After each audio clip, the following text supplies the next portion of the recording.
Le lendemain matin, Ango se lève très tôt, avant le lever du soleil et avant même le chant du coq.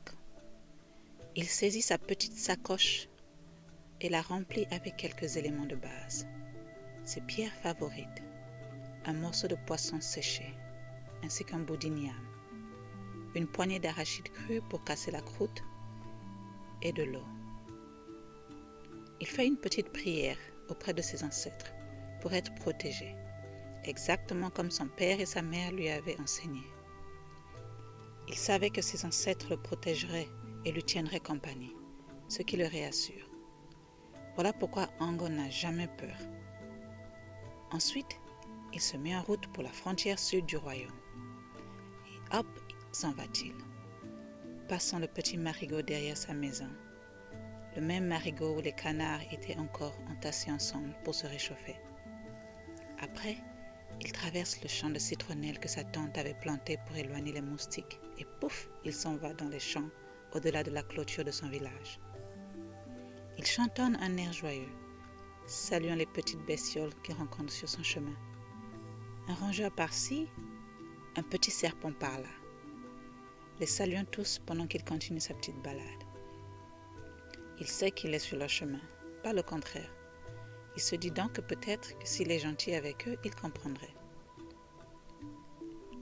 Ango avance comme ça pendant un bon moment, jusqu'à ce que le soleil ne reflète plus son ombre au sol. La frontière sud est beaucoup plus loin qu'il ne pensait et il commence à être fatigué.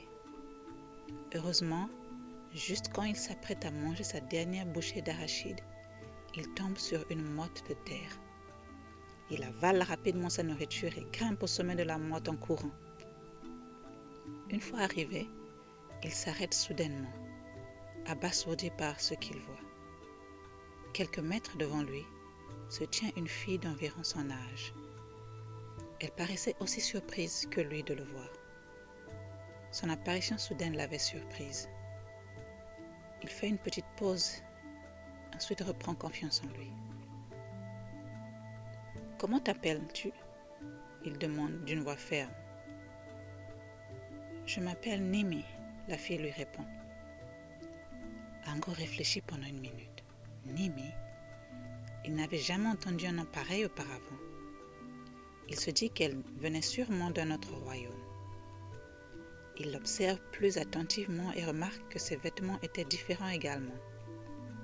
Son torse était beaucoup plus couvert et elle portait un long moulé autour de ses reins. La pauvre, se dit Ango, elle ne s'y connaît vraiment pas du tout en matière de vêtements.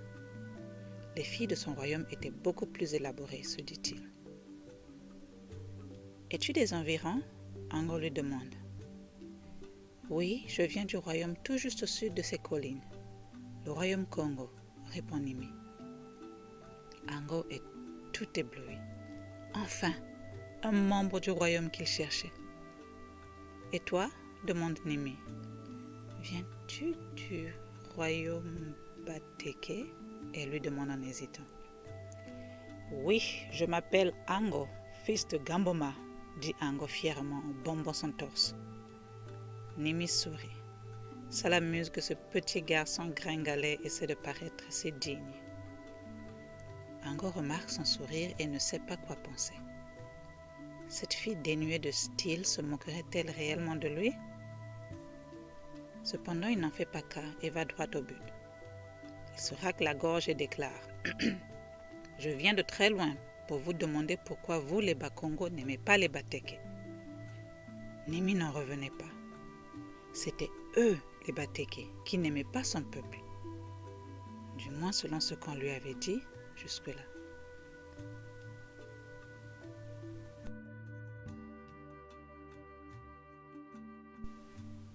Je suis venue de très loin également pour vous poser la même question, répond-elle d'une voix ferme.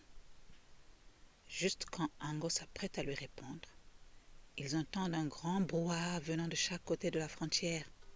C'était un mélange de cris, pleurs et bavardages, et le bruit ne faisait qu'augmenter.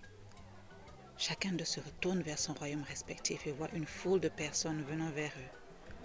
Et plus ils s'approchent, plus Nimi et Ango les reconnaissent.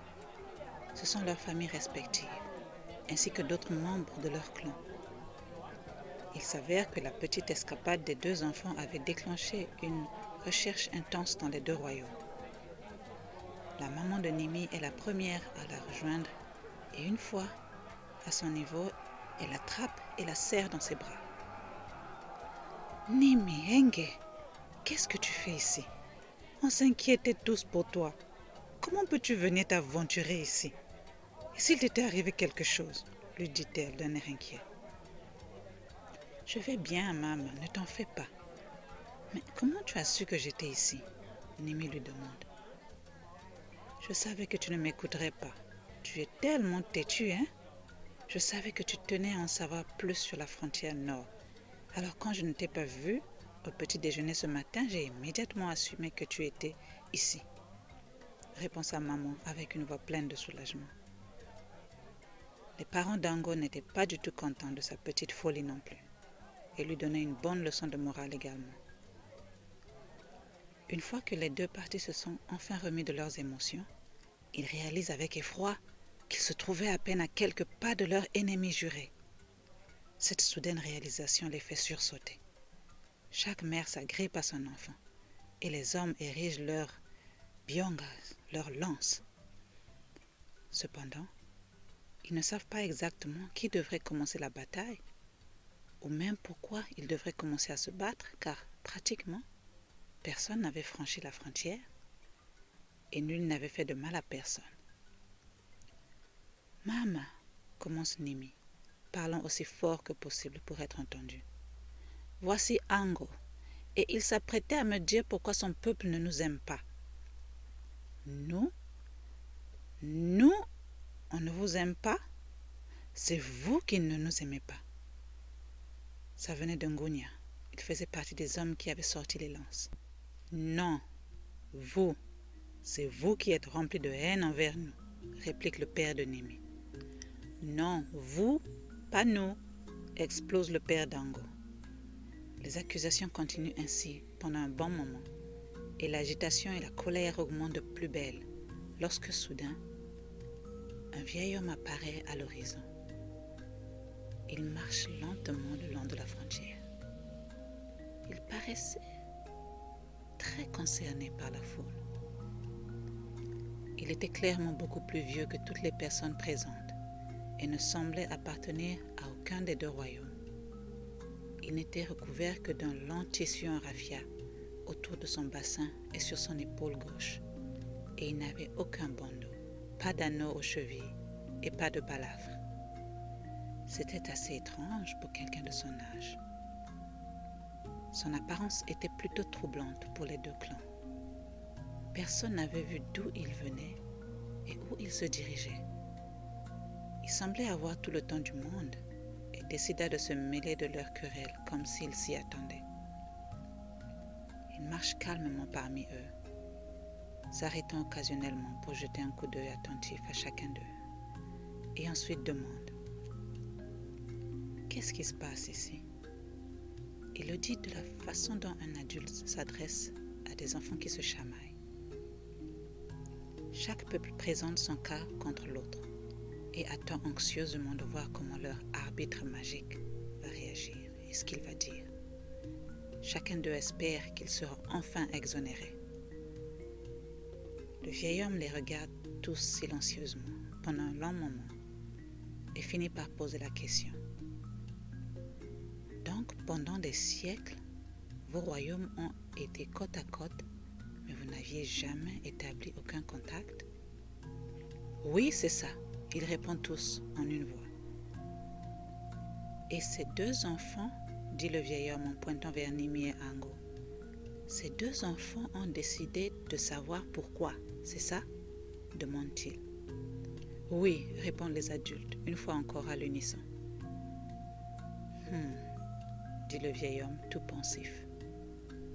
Puis il continue.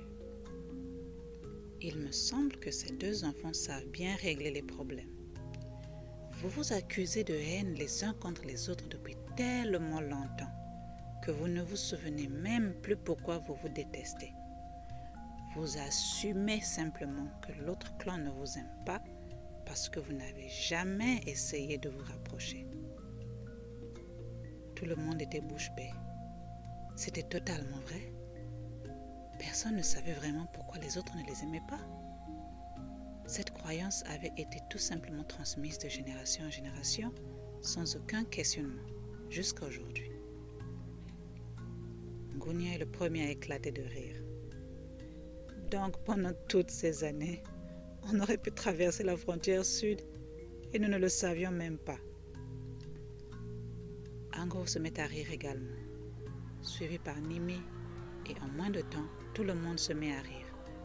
Il rit de plein cœur, très haut et très fort, si fort qu'ils en ont des larmes. Il rit tellement que certains ont mal aux côtes et d'autres sont à terre. C'était le fou rire. Ils rient tous ainsi jusqu'à ce que leurs ombres s'affichent à l'est. Quand ils se calment enfin, la maman de Nimi est la première à remarquer. « Hé, mais où est passé le vieil homme ?» Il avait disparu. « Je n'en sais rien, mais on s'en fout, n'est-ce pas ?» répond la maman d'Ango avant de retomber dans le fou rire qui recontamine tout le monde. Cependant, cette fois-ci, il ne dure que quelques minutes. Il se fait tard et les deux groupes doivent rentrer dans leurs royaumes respectifs. Ils se disent au revoir et pour la première fois dans l'histoire de leurs royaumes respectifs, ils se promettent de se rendre visite un jour. Une promesse qu'ils tiennent 2 semaines plus tard quand Ango et Nimi ont enfin leur première rencontre de jeu. C'était une célébration qui résonna sur toute l'étendue du territoire et resta dans leur histoire pendant des générations entières. Les deux royaumes, qui en savaient si peu de l'un et l'autre, étaient enfin unis et vécurent en paix à partir de ce moment. Personne ne vit plus jamais le vieil homme.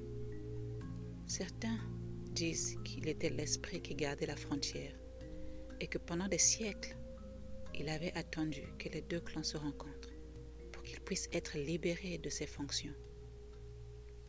Personne ne sait exactement si cette version est vraie ou pas, mais au moins, cela était une nouvelle légende qu'ils avaient commencée ensemble. Fin.